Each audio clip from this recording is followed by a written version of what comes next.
Okay, let's call the meeting to order. Roll call. Chad Blair, Yes. Alan Stallings, Yes. Gerald Oliver, Yes. Scott Hagan. Here. Agenda approval. Any board discussion on the agenda? There's some lines on here that are kind of blurry. I thought it was my eyes. I know. That's what I thought it was mine. So on the public comment, I did receive an email that was requested to be distributed to the board members. That's what you find in front of you there, as well as I'm going to read it to make it official public record. Dear board members and General Manager Garcia, please accept this correspondence as a formal written public comment regarding the special board meeting scheduled for May 22nd, 2026 at 1 p.m. I respectfully request that this statement be distributed to all board members prior to the meeting and included in the official meeting record. I am writing to express serious concerns regarding the priorities, transparency, and public participation framework surrounding this special meeting agenda, particularly in light of ongoing wastewater infrastructure concerns and reported groundwater safety issues within the community. Number one, public health and infrastructure concerns. Item 6 of the agenda is listed as a sewer system operations and infrastructure update. No action to be taken, despite referencing pond line repairs, field observations, operational planning, and other ongoing sewer system matters. At the same time, residents have reported positive bacterial screening results in several nearby private wells located in proximity to aging sewer infrastructure and lift station concerns. While no formal causation determination may yet exist, these reports raise legitimate public health concerns warranting transparent discussion and meaningful public review. The district's core statutory responsibility includes the safe management of wastewater infrastructure to protect groundwater and public health. Given the existence of documented regulatory compliance issues involving the sewer system, many residents reasonably expect infrastructure integrity and groundwater safety concerns to be treated as a primary district priority. Number 2, use of a special meeting for substantive financial action. While Government Code 54956 permits special meetings, the compressed notice structure of such meetings inherently limits public review and participation compared to regular meetings. Item 5 concerns implementation and discussion of sewer rate adjustment associated with Resolution 23-9 and the Proposition 218 process. According to the agenda, the adjustment is based on the previously adopted multi-year schedule tied to CPI increases.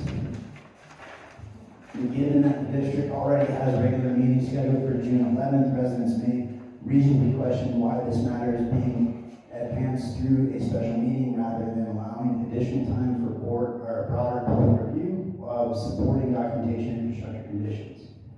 This concern is particularly significant where unresolved infrastructure issues, reported groundwater concerns, and ongoing regulatory compliance matters remain active topics within the community. Item number 3, public confidence and transparency. Public confidence in district governance depends upon maximizing transparency and meaningful public participation, particularly where public health, wastewater infrastructure, and financial impacts intersect. I respectfully urge the board to consider postponing substantive sewer rate implementation discussions until the June 11th regular meeting so residents have adequate opportunity to review supporting documentation and participate in a more fully noticed public process. Additionally, I request that the district publicly clarify whether any engineering review, groundwater assessment, or consultation with relevant public health regulatory agencies have been conducted regarding reported bacterial well concerns in the vicinity of aging sewer infrastructure. And item number 4, public records fee concerns.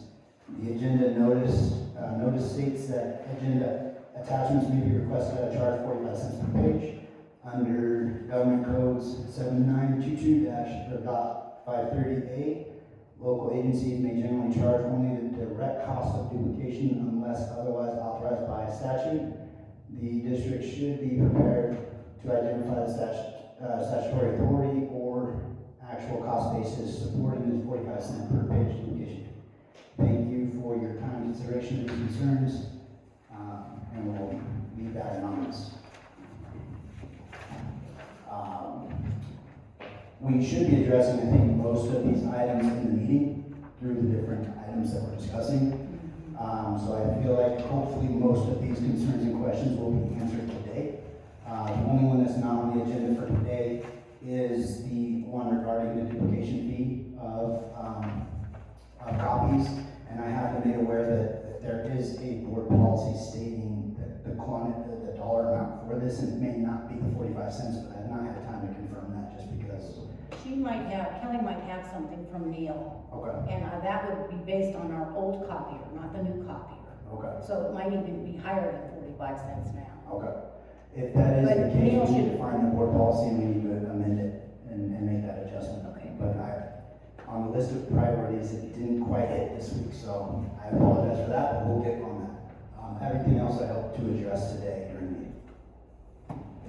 So any board discussion regarding any of that? Okay. Any additional public comment? I know there is a board policy for the duplications. Appreciate you. There is a board policy regarding the duplication price, and, because I went through all the board policies 2-3 years ago, Okay. and so I know which one. Okay. Do you recall the price that is stated in that policy? I want to say it might have been 25 cents, but that was years ago. Okay. So, So Was 35. was it 35? Okay. Okay. So it is on the agenda to address, Okay. and so it's just been a pretty hectic couple of weeks. Yes, it has. Any additional public comment? All right, so do we have a motion to approve the agenda? All motion for the agenda. Second. All right, Kathy Clater, Yes. Alan Stallings, Yes. Gerald Alder, Yes. Scott Hagan. Yes. All right. Moving on to item number 4, the OES grant approved BC3 bid. So the first thing I want to say is I try to avoid doing special meetings unless we have to. We discussed in previous meetings that when we did finally get a bid for moving forward with equipment, that we kind of had to move quickly on it because their time frame is pretty tight as far as being able to honor the price points. So we received the bid for all the workstations as well as all the hardware, firewall, switch, wireless access points, all the things that get us up to enterprise grade and protect our cybersecurity. I'm going to be honest with you, a lot of it is kind of over my head. I've just been talking with Amber about what we need, and this is the list of things that we put forth, the things I do understand. I said these are requirements I want to hit, specifically on the workstations and being able to have a long lifespan for us. Because we don't want to buy something at the bottom of the barrel and then it's obsolete in a year. And we're just kind of where we might be right now. So I'm trying to avoid that process, so that's probably the biggest sticking point for me. And we came to a phenomenal spot with everything, and she was able to keep everything within its respective budget, on budget or under budget. So that would imply that we're getting full reimbursement for the whole process from OES, which is, it was a little bit of a feat for her to do that, so she really put some effort in that. So the first thing I want to talk about is the board policy 3150 regarding acquisition and purchasing. Most of this is going to fall under 3150.1, which is our $501 to $2,500 price bracket. As the hardware itself, the price falls in that category, and then the service and software and additional installation, all that is separate from. But nothing would exceed the $5,000, which is 3150.2, which would be the more restrictive of the things. So I'd rather just focus our attention there. The thing that is called out in the policy here is that we need to get 3 bids or quotations from other sources. So this is where we kind of get in a weird spot because we have an active contract with BC3. And I've been working with Amber for months to get this bid. So due to the time frame and so forth, of trying to get other bids that are apples to apples with services and everything else, probably is going to be a little bit restricted, just due to time frame, and we have a certain amount of time that we can actually spend this money. The interest and the spirit of this policy is to verify that we're not being taken advantage of and that we're spending our money responsibly and efficiently. And so the effort that I made here was to put together 3 quotes of comparable enterprise grade materials, which are not the same as consumer grade. So when you look at price points, you might say, oh, that looks a little high. There are differences that come into play with being compatible with the firewall, with the switch, with the wireless access point, being able to have remote access in for our IT services through VC3. A lot of things in that space, and then there's also concern about consumer grade stuff, where it came from, what spyware or malware might already on the machine, you get it. These guys here are from vetted sources that secure our cybersecurity, which is the whole purpose of what we're doing. So that is what I have on that end. So I provided 3 quotes, or 2 quotes in addition to what Amber put together for us to show that this is a comparable price on the market. It's not necessarily the lowest, but it comes with a lot of additional services, from support, installation, all the time she's given us to help me get through this grant and everything else. So I think all that should be in consideration there. So my recommendation would be to move forward with this. I do want to break up the 2 payments. I want to start with the workstation specifically and get that reimbursement underway. Once we know that process is looking good and everybody's got the warm and fuzzy, then we can move on to the firewall, switch, and the wireless access. We need to purchase all 3 of those items at the same time because those physically need to be installed. So they're going to be sending somebody up to install those items. I think it was the firewall, the installation and travel cost was put onto that bid. So that's why that one is a little bit inflated, because all the travel just went to that one item. So I'll open up to any questions. I know that was a lot. It was a lot. I have a question about one of the features of it is the Starlink thing. Mm-hmm. So can you just explain what that means? We're going to be. Yeah, so essentially, to the best I understand it, and Amber's explained it to me several times because I'm with you, the firewall itself is basically a brick wall from us from the internet. So anybody online has no visibility of what's behind our firewall. The firewall then goes to the switch, which gives us access points to plug into, so that we can have our network behind that protection. So Starlink would be part of that network behind the protection. Okay. If that answers your question. It does. Okay. And again, just to make sure that we know that this is all 100% refundable from our grant. So there is, everything that I talked to with everybody says that we're in that space. The potential objections that we have, there have been complaints made to OES directly that, to the best I can tell you, will not interfere with any reimbursement.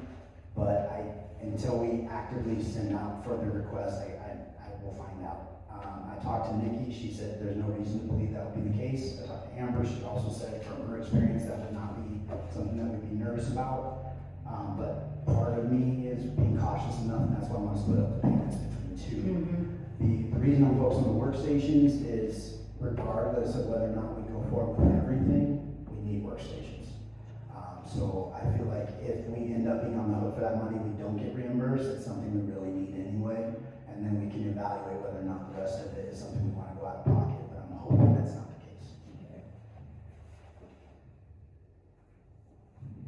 Any additional board discussion? I have one more question. You're going to hate me, but what about reimbursement for the money already spent?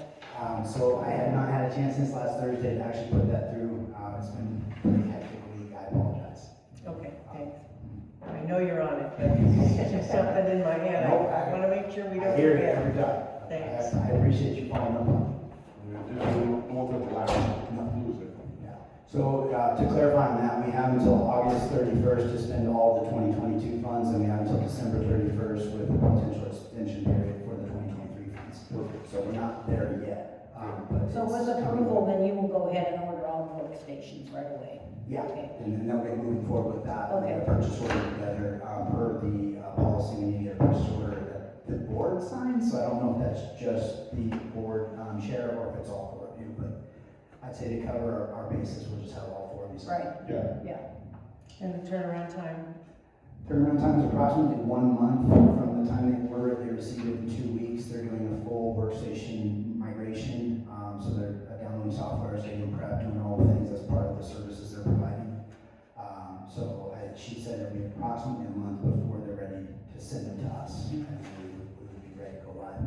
far as the firewall switch, depending on the delay in getting that reimbursement moving forward, it seemed like it'd be a couple weeks to a month, depending on their schedule, when they can squeeze us in and get all the way out here. Okay. And where are they coming from? I'm pretty sure Southern California. Okay. I think somewhere down near San Diego-ish, I believe. But it could have been the Bay Area, honestly. We'll sketch on that. The Did South. they fly their installers up and install everything and do all the things? They might drive, just because they're bringing the equipment with them. Whatever, they send. But yeah, they're coming out. Any additional board comments? No? Any public comments? All right. Do we have a motion to move forward with the EC3 bid? I'll make a motion. I'll second. All right, Kathy Clader, Yes. Alan Stallings, Yes. Gerald Albert, Yes. Scott Hagan. Yes. All right. Moving on to item number 5.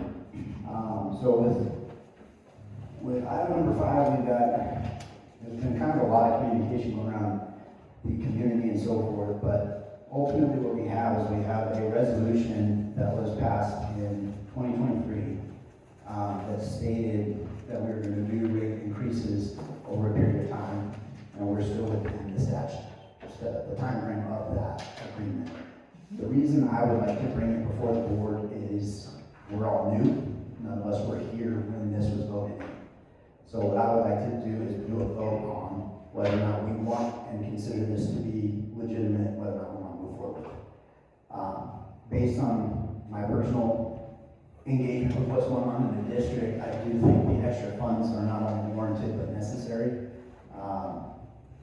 That being said, going with the California Price Index adjustment that was laid out in the, I guess we talked about it last meeting, I might have opened it up this time. Per the resolution, we were looking at doing a adjustment annually for this year and next year, for fiscal year 26, 27, and 27, 28, up to but not to exceed 4% based on the cost of living adjustment, which from my homework that I've done, everybody had anything to say basically is that they use the California Consumer Price Index as their gauge for what the cost of living adjustment would be for small districts. Did a little more homework on that. There seems to be a little bit of a range pending dates and how you adjust for it. It was somewhere between 2.5 and I think 3.8%. My recommendation would be we move forward at the minimum, specifically surrounding the fact that we haven't had an active budget that has legitimate numbers and so forth that we really know. I think at this point we're kind of ballparking a little bit, to be fair. And the budget is a priority that we're working on, and we should have those numbers that are more honed in very soon. But the reason that this one is on the agenda today and not at a monthly meeting, as was stated in the public comment, I understand the optics of this are bad. Like, we don't want to go have special meetings to raise prices. Like, it's a bad situation, it's a bad look. The reason that I put it forth today is that when our billing cycle starts, we're trying to get all this stuff ahead of time and be ready to send these things out starting, I think, in the beginning side of June to the end side of June. If we wait till June 11th, it really cuts into our time frame to be able to do that. We need to know what the number is on the bill before we can start printing them, organizing them, and getting ready to go. That being said, if the optics are negative enough that we're like, hey, you know what, this really doesn't feel right, my recommendation would be we push this off to the June meeting and then we implement the raise for the second quarter and maintain our current quarterly value for the July output. That being said, it's something that was already on the books, it's something that we already voted on, it's just whether or not we want to move forward with it. So I do feel like we have precedence to move forward with it. It's not, and I want to be respectful here, I know a lot of people do live on fixed incomes. It's not a substantial raise that's going to really put anybody out of house and home, but at the same point in time, we do need to be respectful that, you know, what a dollar to me doesn't mean the same as a dollar to somebody else, and so that's just something that I throw out there. If we do move forward, I want to make sure we make a letter that goes out in that first quarterly bill that just states all the things and lets people have an idea of what's going on. That's what we did last year. Okay. And the increase is already approved in the bond. We're just letting people know that we're not sneaking around trying to make some kind of an increase that's not legal. I would call attention to that as well. In the North Star rate study on page 11, it has a breakdown of the recommended budget proposal. So for 25-26, we were supposed to be, based on the proposal, at 131 a quarter. I think currently we're at 129.15. So we're already a little behind. Right. And to be fair there, I actually look at that as a point of pride. Like if we can run this district more frugally and do better than what they're telling us we need, that's a good thing. My goal is not to charge any more than we absolutely have to. But I think where I find ourselves under budget is the fact specifically that we do not have a renew replace account outside of the bond treasury. And that is kind of a petrifying thought. If we were to run into a catastrophic failure, we're going to be in a world of hurt and we don't have a head start. Fortunately, right now we have the bond, but in 2048 that's gone. And if we don't have a plan in place to take over that and start putting those dollars aside, I think we're going to find ourselves in a tough spot. The truth of the matter is, everything is more expensive now. The cost of diesel's off the hook. It runs all our generators through pumps. Everything is more expensive. So, sorry, it's gonna have to go up. Yeah, I hardly think, $3.22. Well, when you look at That is the not. comparison to other communities, some are bigger, some are smaller, We're really low. it's Yeah. a joke.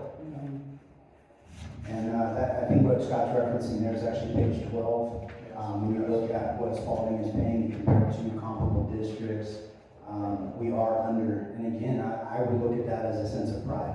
It could also be a sense of a little bit of neglect of making sure that we have enough money coming in, but also when we really break down our needs as a sewer system, Right. it's very complicated locally, but when you take a look at some of these other establishments, we have a very simplistic system. Right. And so we should be able to run it efficiently and better than other districts, I would hope. But that's gonna put a lot of weight on my shoulders, which I hope to rise to the challenge on that. But that's kind of, I think what Scott was doing that. Right.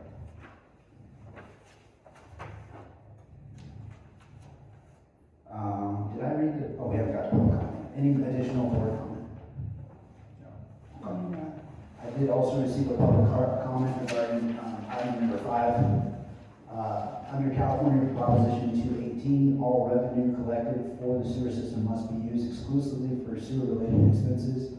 While some of what the district is doing may technically fall within legal boundaries, it is deeply inappropriate and irresponsible to raise rates before ratepayers are given a clean, independent audit showing exactly how past sewer funds and bonds funds have been spent. Ratepayers have a right to know where did the bond money go, how were our quarterly sewer payments used, and were all expenditures lawful and restricted to sewer operations as Prop 218 requires. Until these questions are answered through a transparent third-party forensic audit, any proposal to increase rates is premature and undermines public trust. Accountability must come before additional financial burden is placed on the community. I would take a quick minute to take the opportunity. I think there is a miscommunication or misunderstanding regarding the bond funds here. Yes, there is. The bond essentially is a loan. We borrowed money, so bond funds are paying that loan back. Right. Now, in the bond treasury, there's a system that's designed to protect us and keep us moving forward. And that system is several accounts, one of which is the renew replace account we talked about that currently has about $110,000 in it. $8,500 of that will be coming out for the pond line repairs that were Right. completed on Tuesday. So that's what's going on there. We also have a reserve account that has a specific percentage that's required to be in there based on the overall value of the bond. The reserve account at this point in its life is in case the folks paying are less than our bond payment. So if our compliance rate falls below a certain number, we have a bond payment, say $350,000, but maybe we only got $325,000. That reserve account's there to supplement that $25,000. I've been informed by several people that if we touch that reserve account, things have gone bad. Right. So that account should not be touched. It is there as a reserve in those certain situations when it comes to emergency. What I have not been able to determine is what happens with that reserve money at the end of the bond. From what I can gather in the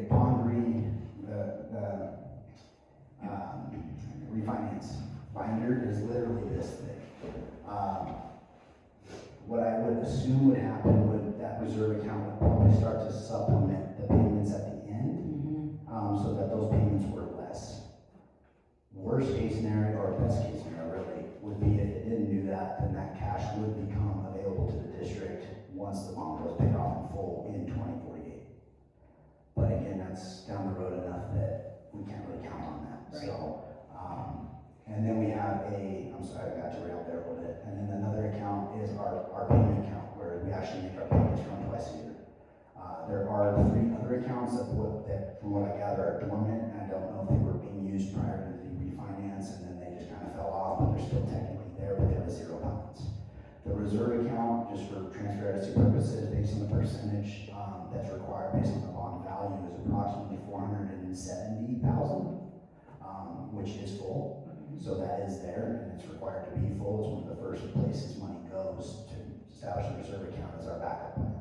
So we have the $100,000 that's sitting in the new replace account that we have access to for situations like the bond liner. We have $470,000-ish that's sitting in that reserve account to back us up in case we don't have compliance. And then we have, forgive me, when the payment came out, I would think probably about $150,000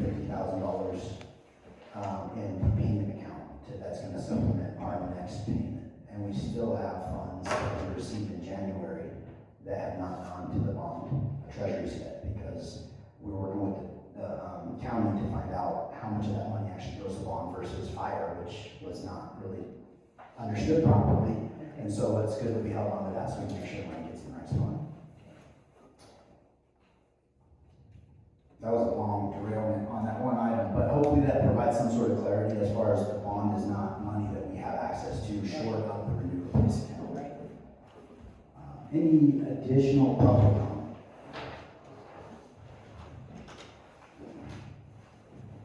Where do we sit with the delinquent accounts? Are we sending out delinquent letters? Are we putting liens on properties yet? Where is that? So if you're referring to the delinquent monthly payments, or excuse me, quarterly payments, we voted on that in May to start moving forward with our own board policy, starting in the beginning of the fiscal year.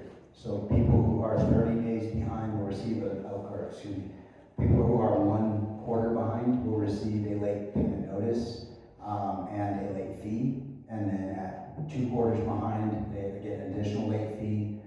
Each month in between is 0.5% for another late charge, which is part of our policy. It's kind of complicated, to be honest with you. I would like to kind of simplify it if I could, but it's low priority.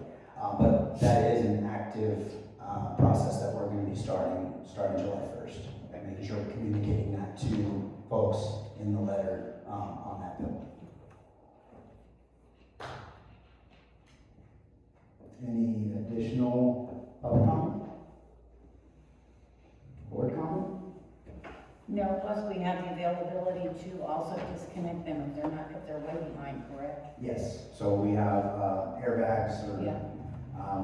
that we can put in there, and there's, I think it's at 2 quarters, I don't have paperwork right in front of me, at 2 quarters, I think that they'll get a notice that their service may be disconnected. This is why we need new computers. Yeah. Close. Get that done, would you? I give up. I Now, this airbag situation, Yes. how are we gonna process that? I mean, we go out, put an airbag in, close the top, there's no, So from there, the process, we're gonna have to put an SOP in place that makes sense and walks us through that entire outcome, but at that point, they'd be notified to the public health, to be on their radar for inspection, because their sewage is not leaving their property. So then they would be. well, my concern is they can go take the top off the EDU and take the balloon out of there. What prevents them from doing that? We've got no way to lock them out. Yeah. I would just say if that happens, we charge them for the equipment, they're damaging our equipment, How will we know? because then all of us, no, true. You're gonna go around every week and check them all? No, but how many are there? Wouldn't be that many. There wouldn't be that many that would resort to the bags, that people wouldn't, try to do a payment plan or something like that. So, Or you know, contracts in some way. I'd be yeah, curious to, if there's 10 or 12, whatever, then, that could be monitored on a monthly basis. I mean, Dave was out, our mentor, Dave Hernandez, he mentioned that on each of our lift stations, we should have a sign stating that any tampering with equipment at a lift station is a federal crime. federal crime, yeah. So theoretically, we could, I would imagine have that this that. would fall into that category as well. Yeah. The negative side, if somebody were to go in and improperly remove one of these bags, pop it, whatever the case is, that debris goes down the line, that'd be a huge liability on that person. Yeah, And we would know who did it because we'd have documentation saying. right. So, so I think it's a little bit of integrity, a little bit of follow-up, and again, we'll probably have to put together that SOP to make sure that we know exactly. And I just don't wanna see, make a threat that we're gonna shut their stuff off and not be able to do it. Yeah, right, That's a waste of time. yeah. The other problem is we're placing our equipment in their tank, on their property. So we might wanna look into that too. my understanding is that bag is at the EDU. EDU is on the right away on the road. Right. On the So we better get smaller bags too, because they do not fit in the EDU. Okay, so that would be something we need to look into as well. Yes.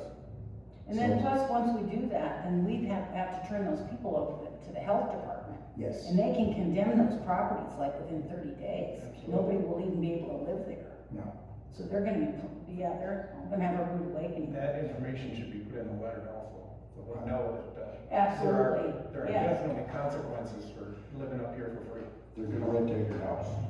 so I'd say we got a little derail from the topic at hand, as far as, moving forward with the rate increase. Right. That was agreed upon, but I think this is all good conversation regarding, follow through. You got one more public comment back here? Is there a way, because Scott, you've been in those EDUs before, is there a way to drill a hole in the side of that pipe coming up out of the ground? Or you'd have to dig down a little bit and drill a hole in the lid and then put like one of those wire ties like they do at Tahoe for your boat inspection? Oh, you're talking about the cap itself? Yes. Oh, okay. Can you somehow put one of those wire ties to tie that lid onto? And if somebody cut the tie, then you can see it visually? Possibly, Yes, yes. that's. I mean, that's, Good idea. that's some heavy duty work, but Yeah, because it all have to be sealed up too. You can't just have a hole in that cap and No, right. it's gotta be sealed. Uh, It's something we can look at though. yes. I'm sure I can There's invent some it. way to secure it. yeah. Yeah. yeah. That's a good idea. Okay. So coming back to, this discussion and consideration moving forward with the resolution, any additional board comments or public comments? Do we have a motion? I'll make a motion for the 2.5% increase on the July billing. One second. Kathy Baker, Yes. Alan Stallings, Yes. Gerald Albert, Yes. Sky Hagan. Yes. Moving on to item number 6, this is not an action item, this is just seeing how we're getting together and having this meeting and discussion. It's an opportunity to have a discussion of things that have been happening with the sewer system over the last week. There's been quite a lot of communication on social media and things of that nature. There was, at the last meeting, we were introduced with the idea that there was contamination at a private well near the Station 4. So a lot of things have kind of happened since then. So I just want to kind of briefly, or I'll do my best, give a recap of everything going on in sewer as of today. Starting with the ponds, the minor repairs went out on Tuesday. Brad and I walked the ponds with the gentleman on Monday night. Went through, showed them all the cracks and tears. They did a phenomenal job. They took care of a significant amount of tears and cracks. Some of the cracks were fairly easy to fix, so I didn't get a total count, but I'd say it's approaching 20 fixes were done from with the 1 day of work. We were hoping for 7 to 10, so put that in perspective, they really did a good job. So they pretty much did everything down there. Yeah. Yeah. So that was something that, that I was really pleased with, and I feel like we got our money's worth with that. Pond 2 is now ready to be used again, and talking with those gentlemen, the move forward is to move basically the system into Pond 2 and Pond 3. That is ample sample size for our district, so we're gonna be shutting down. In fact, pond 1 has already been shut down. Pond 2 was also shut down. Our goal is to get as much liquid into pond 2 as we can, as quickly as we can. The ponds need about 2 to 4 feet of liquid to function properly. Currently, it's at inches because it's been shut down because of the tip. So what we're gonna do, so what we're gonna do next week is we're gonna rent a pump. We're gonna be pumping pond 1 into pond 2. We're gonna shut pond 3 down and only use pond 2 for incomings until pond 2 and pond 3 are equal, and then we'll open pond 3 back up. Meanwhile, pond 2 will be drying, or pond 1, excuse me, will be drying out. This was a action that has been recommended through the sewer committee and talking to people in the past. It was actually, they were moving in this direction years ago. And I think something got lost in communication and we opened pond 1 back up. Pond 1 is huge and the maintenance on it and everything else it'll be a nice thing not to have to necessarily worry about. Especially with pond 2 and 3 being able, either one of those ponds could probably take care of our needs. And then we have that duplication backup in case we have issues, we can move back and forth between them. So that's what's going on out of the ponds, and I feel like that plan came from Dave, it came from Kathy, it came from Mike Reese of Vaughn, it came from our own internal resources that have been gracious enough to give us information about it. So it's been a joint kind of effort to get to this place on that side. As far as the mentorship, Dave Hernandez made his way out here on Wednesday, and Brad and I did a ride along with Dave all day Wednesday, and then in the morning on Thursday before he headed home, he got a full inspection of our facility. He did not have any pressing issues. I mean, we all know we have opportunities, but there's nothing that's catastrophic in that space. He was actually really impressed with some of the equipment we had and had some suggestions as how we can maintain it and do better. And he's going to be working with the team over at Waterstone, with Kathy and the whole team in Chico, to basically put together a priority plan for us and where we need to focus our attentions and maintenance and structure that out with us so that we start that schedule of maintenance that we should have been doing for the last 20 years. Some of it has been taking place, but there's a lot that has been missed. So we're going to start working in that direction to get that figured out. As far as Station 4, which is probably the biggest topic at hand, all the information I have at this point in time, so we found out about the potential issue at Lift Station 4 on Thursday with everybody else at the meeting. Friday there was an inspection of Lift Station 4. We had some people go out, take a look for standing water, look for smells, look for anything that was failing. We were talking with Mike at Mike Reese, and discussing what we had found out. He gave us some suggestions, trying to test adjacent wells and try to get a secondary test and make sure that, we can kind of get as much information as we can before we move forward. We were looking into what we needed to do to test the integrity of the system. It came back to basically pressure testing and or smoke testing. Mike Reese found an additional test that could be something that would be a benefit as well. Also, we can put cameras down the lines, look for cracks, rooting, stuff of that nature as well. There are fixes if we find anything where they put, it's essentially almost like a balloon you blow up and then it liquefies and reseals any cracks. So there are some opportunities that would not involve digging, potentially, depending on what we would find. After talking with Mike and Dave and Kathy, trying to figure out a plan to make sure that we don't have a problem, on Monday, Brad, myself, and Larry was gracious enough to come out with us, and Frankie put 2,000 gallons in the vault, turned on pumps, cycle pumps, tried to see what was going on, see if we could recreate any of the issues going on that have been reported. We were out there for probably a couple hours. Basically, long story short, there was no evidence of anything wrong. That being said, that doesn't prove there's nothing wrong. We need to do our due diligence to make sure that we stay on top of it. With that being said, there's a couple scenarios that we're playing with as far as potential ideas. Usually, if you have a pressure line and you have a crack, the pressure itself will break the pipe. And you're going to end up with a geyser, you're going to end up with something you know about. It's not going to be a small issue. There are situations where rooting, rocks, stuff like that can hold the integrity of the pipe where you get small leaks. And it sounds like if there is something going on, that would be more of what we're looking at, because the saturation seems to be intermittent, because we can't recreate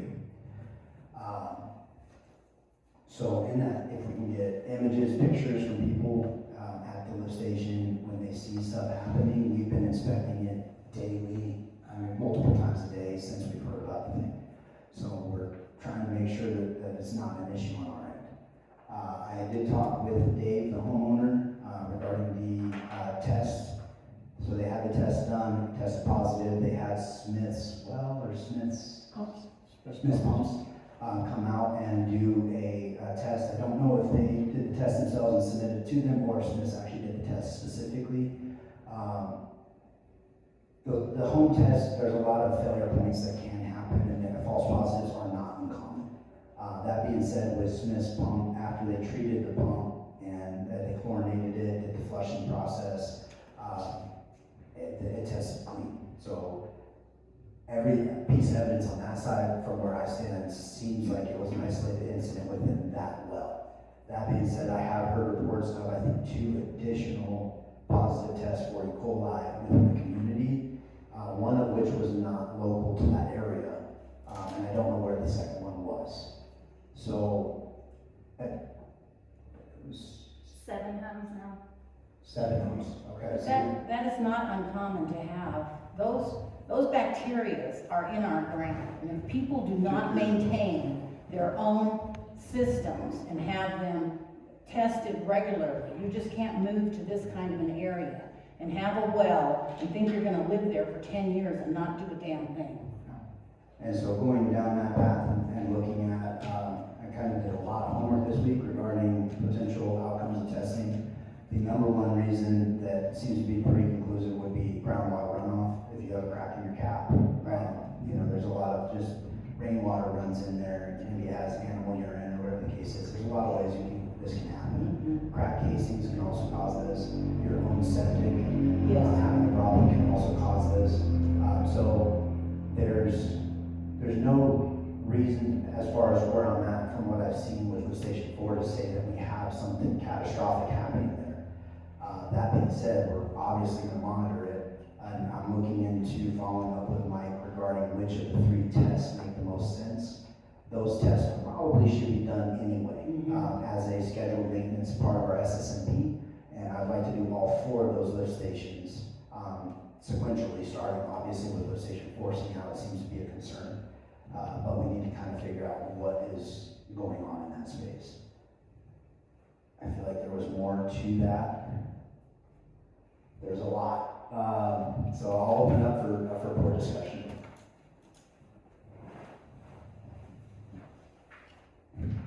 So who's covering the cost of us going out there doing all this tests and? We are. We have no evidence that it's coming from our pump station. No. And all that information that you were talking about was given to you by the water board on what to do to find these problems. We just didn't come up with ideas and go out and. No. Yeah, we worked with Dave and our mentor, which is why we happened, as well as Michael Reese at Mahoton, and that's where we kind of got to the idea of if we put the 2,000 gallons of our water in there, Right. we can exercise the pumps and actually put some pressure in the lines and see if we can recreate the issue.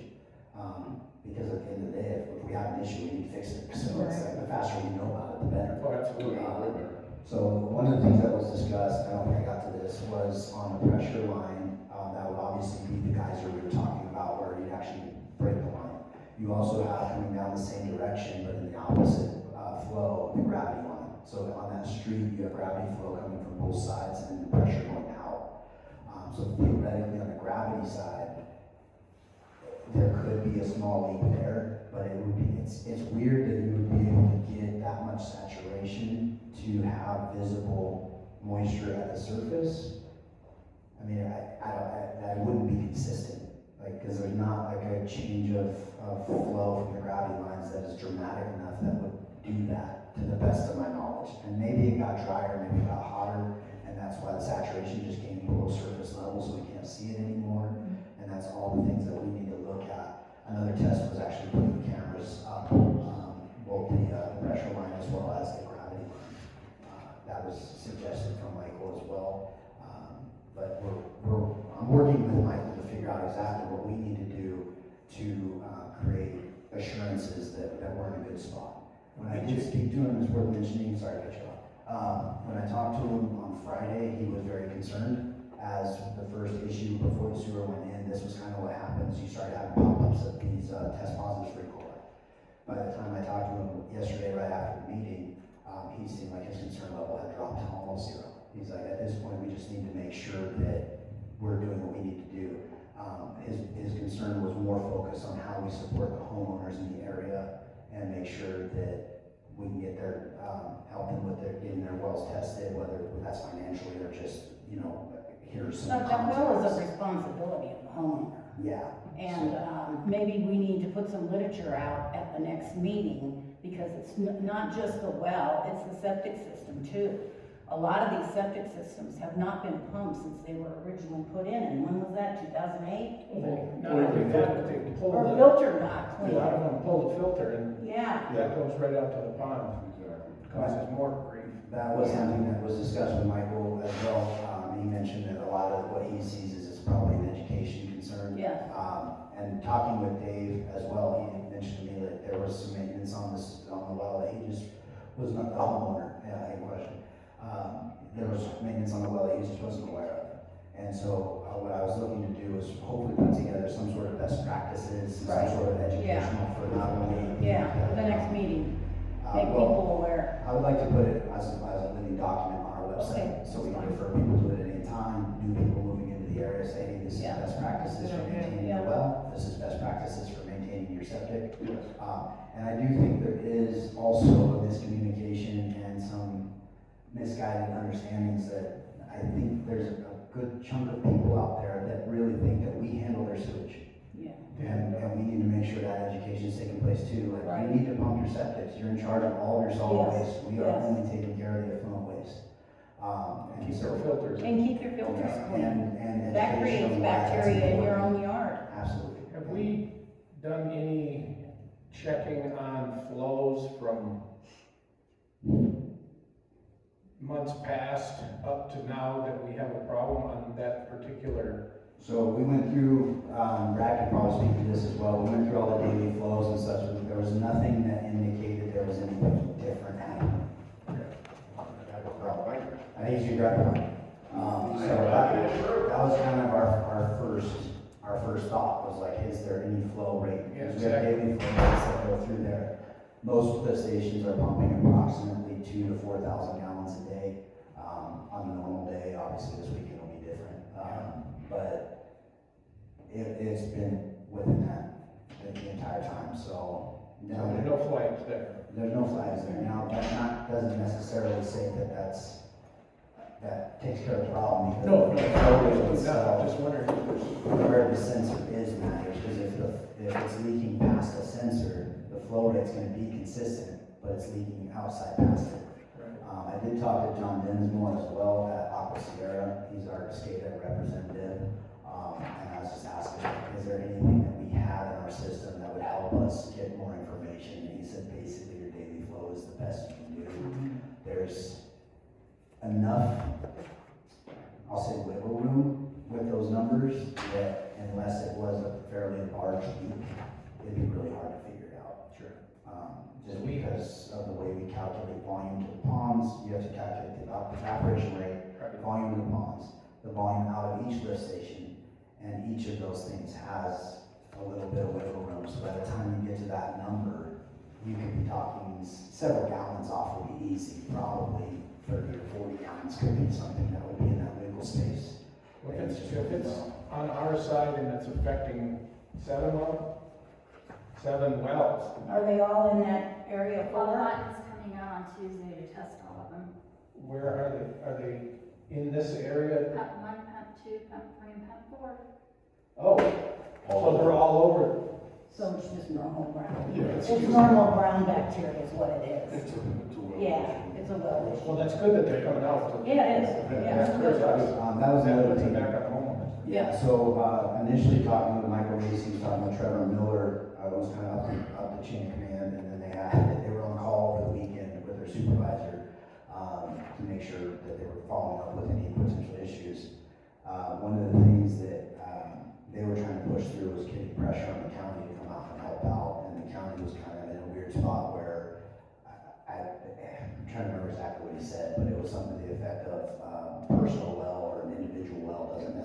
warrant the response or Right. whatever, but having It multiple doesn't. situations, that's great to hear, they're gonna come out and help that out. We don't have a list of the 7, nobody's. I found out about right now. So, in that space, whatever test that we decide to move forward with lift station 4, whether it be cameras, whether it be, pressure, smoke, whatever the test is, I would recommend that we probably do it on all 4 lift stations, seeing how it hasn't been done in, I would imagine, a substantial amount of time. Right. And then at least we Mhm. can double verify the integrity of the system. Exactly. So there's not really a lot to, like, vote on, move forward, there's more of an education thing, and I did want to make a mention that,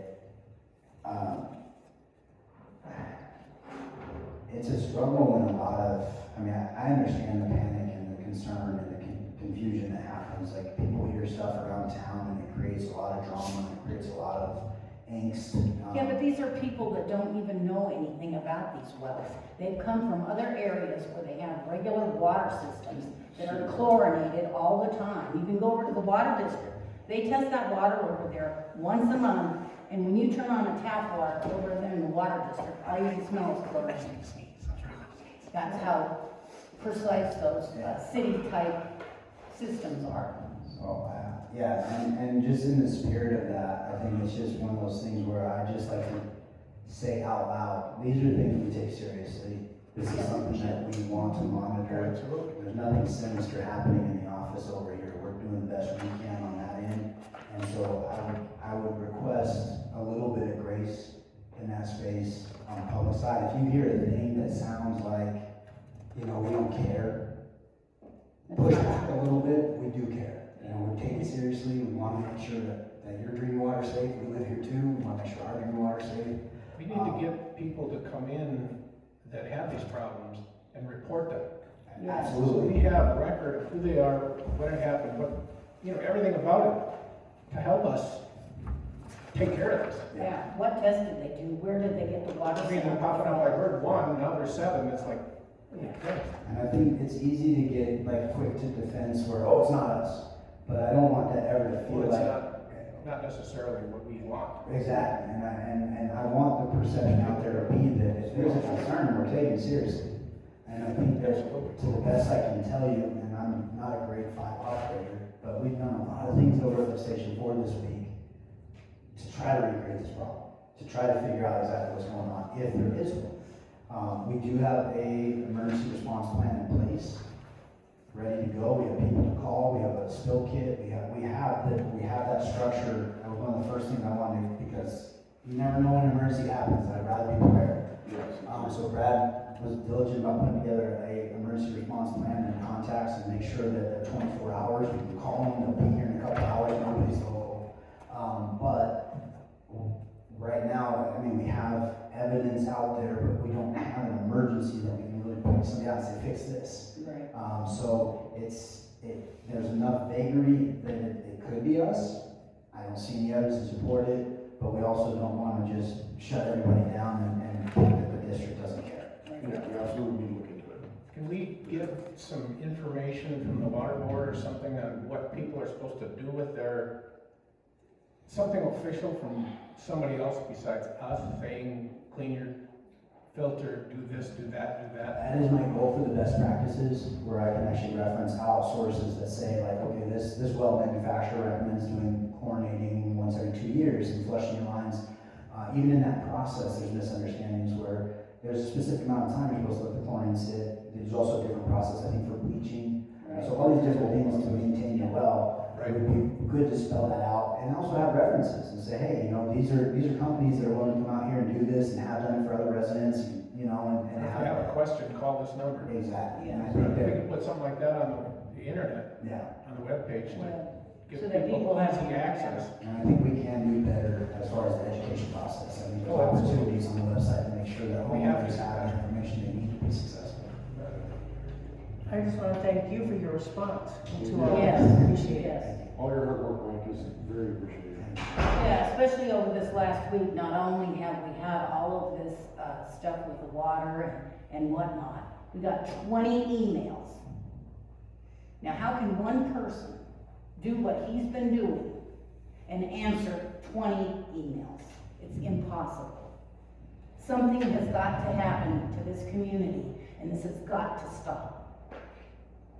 That's all I have to say. In that space, I would just like to throw out there, I do my best to handle the emails. I get stretched pretty thin. Yeah, And, really. so if I don't get to your email, I don't reply. It's not because I don't care, it's not because I didn't read it, it's just I haven't had time to address it. But I'm trying to put a structured, organized thing in place to kind of help in that process where I can be more efficient. And the longer I'm here, the more efficient I'll be, because when things are requested, I'll be like, I know where that is. Right now, I'm trying to organize 5 other people's mess that they left half done, and it's like, I don't even know where to look for that. So, and every little thing, I mean, it takes time. It takes time. I had a plan this morning, I was hoping to get videos uploaded, a QR code to the marina so we could start taking payments. I gotta get it tested, I gotta get it on the website. But instead I had emails I had to get through and make sure I was prepared for the meeting and all the stuff, and it's like none of that got done. And it's like, okay, well, maybe I can get it done this afternoon, maybe not, I don't know, we'll see what happens. So, We appreciate all your hard work. Yes, we do. Absolutely. I think I just popped the mic. Is that what happened? Yeah. Testing, 1, 2, yep. Testing 1, 2. Yeah, turn it I on. breathe too hard. Stop breathing. You broke the TV too. Oh, I did? Maybe we lost power. Maybe we lost. And the power. lights back there. Yeah, the lights on. Yeah, this light went off. So did Oh, there we go. We got lights. That might be the generator. Yes, we got lights. Yes, we got Yeah, that. we're back. I'm not We're saying back. probably need an electrician, because that's really bizarre. Like I Stop, said, man. The power's out, okay. Our generator's on. Yes, that's what I just said, the generator probably. I was gonna say, like, my breath wasn't as loud as what it took to pop it before. We lost the meeting, so yeah. Any other comments? Yeah, Can I comment when he's ready? Yeah, You ready? go ahead. Yeah. Regarding the sewer again, with the filter that goes in it, the filter that's in each septic on your yard. I know some people who have taken them out or it doesn't exist. Can we address that? Because if they're letting solids go straight on through our system, that's gonna ruin our system faster, right? Absolutely. So, maybe say something about, we'll give you a grace period, you all need to make sure that's in there, we'll give you a grace period to ask us for one and Brad can install it, or eventually if you have a problem and you think it's our problem, we're going to fine you for not having it. Kind of thing, you know, something like that. Before I address that comment, I just want to state for the record that anytime we have a failure of electric, video, whatever, we are supposed to take a break or recess, get everything back up and running before we continue on with the meeting. So, in the interest of that, do we want to go ahead and handle that, or are we wrapped up enough and everything else is not I on think we're record? wrapped up enough that we can just. Yeah, Well, everything's back anyway. Just turn it. Okay. So, I will Get back see on. about getting this Yeah. on.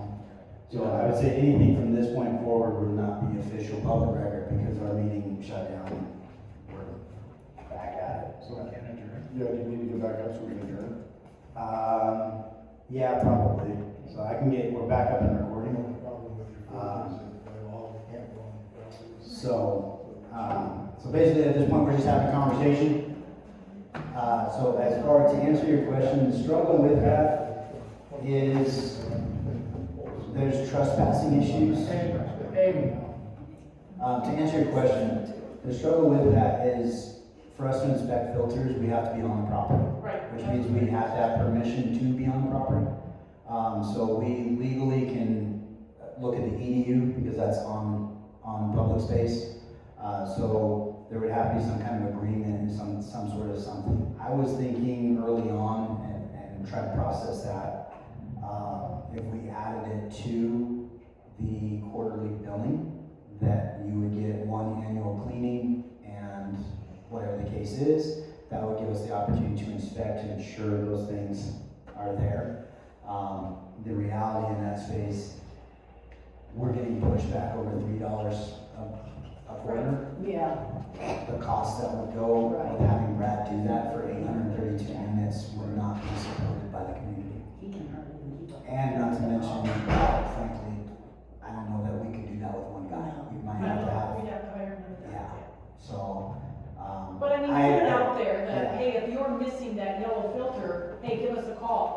And there's potentially. How would somebody be missing the filter? They take it out. And then they don't put it in? Yep. And going back to your point too, any solids go down the line, our lines are 1.5 inches. And I know the rumor out in the streets is, those are super undersized. From what I've understood and what I've learned, they're not undersized for a fluid waste, Yes. right? Because when you're doing pressure on the line and whatnot, they're fine. But to your point, when you're putting solids down, and now they're significantly Wreaks undersized. havoc, yes. And our pumps aren't geared or ready to handle grinding and all the things that are necessary to push that through to the ponds. And again, it comes back to, I think people think we handle waste. Right. And we're the sewer. Yeah. Right. And it's like, we are not the sewer, we're just the effluent waste. I think that education would be beneficial. Yeah. And I think adding to any information we put online that, because there's a lot of people that buy houses up here that don't know they have a sewer. No, They don't know what the sewer's all about. they don't know what a septic, I mean, what Take those 8 well, screws off, lift it up, look down in there, and if you don't have a yellow yeah. circle, you don't have a filter. Yeah. How many of just haven't been pumped? Yeah. Mhm. Yeah. And that, I think, would be another one as far as the best practices, like how Yeah. frequently should you pump a septic? Yeah. I can say that I don't see a pump truck coming through here as frequently as I think I would if people were doing it on a regular basis. But again, I think it comes back to education. Absolutely. So I'm kind of at a loss. I know that this is going to be an explosion of things. But I guess we would move to adjourn and try to officially wrap the meeting up, seeing how we're kind of recording it. It's not, Make a you're not motion to coming back adjourn. up? We're up, the TV didn't come back, but we're up and I'm recording, but Okay. I don't have the information in front of me, but I think it's a half hour to an hour recess that we're required to take to actually bring the meeting back up. I say we just adjourn. We have our own agreements. Make a motion to adjourn the meeting. I'll second. All right, Kathy Flater, Yes. Alan Stone, Yes. Darrell Oliver, Yes. Scott Hayden. Yes. Thank you Meeting guys very adjourned. much.